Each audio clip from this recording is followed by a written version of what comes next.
মায়েদের মনের কথা। আজকাল বাচ্চাদের কিচ্ছু বলা যায় না, না বেশি জোরে কথা বলা যায়, না মার দেওয়া যায়, না উঁচা গলায় ডাকা যায়। ওরা একদম অন্যটা বুঝে। তাই তো আমি কোনোদিনও ওকে না ডাকি এইসব ভাবে, এবার মিষ্টি গলায় সব বলে সব বুঝে যাই। তাই একদম আমার মেয়েকে আমি একদম জোর করে না, ভালোভাবে বুঝে বলে ও সব করে। তাই একেবারে ওর করে চিৎকার চেঁচামেচি কিচ্ছু করি না, মিষ্টি গলায় বলি সব বুঝে যায়। এই দেখুন ওদেরকে দেখি সবসময় ওদের মেয়েদের উপরে ক্যাচার ক্যাচার, ও ক্যাচার ক্যাচার ক্যাচার ক্যাচার। আমি বাবা একদম একদম ভালো পছন্দ করি না। তাই আমি আমার মেয়েদেরকে এইভাবে আমি বলি, ও মা মা মা কি করতেছো মা, ও মা মা, ও মা, কি হলোটা কি? হ্যাঁ, এত জোর জোর করে ডাকতেছি ম্যা ম্যা ম্যা ম্যা ম্যা করে, দেখতেছি কথা বলতেছি, কোন হিসেবে এত জোর জোর চিৎকাচ্ছিস? এমন একটা দিব না চাটা, একেবারে দাঁত ভেঙে রেখে দিব একেবারে।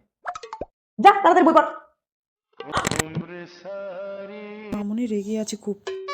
কিছু না, যাচ্ছি। এখন কথা বলা যাবে না, তাড়াতাড়ি পালাই, না হলে সত্যি করে দাঁত ভেঙে দিবি। হ্যাঁ, আমি যেন কোথায় ছিলাম। হ্যাঁ, সত্যি করে বাচ্চাদের একদম বকা দিতে হয় না, আমি তো বাবা একদম বকা দিই না, এইসবে একদম বিশ্বাস করি না। আমার মেয়েকে আমি খুবই আদরে যত্ন করে বড়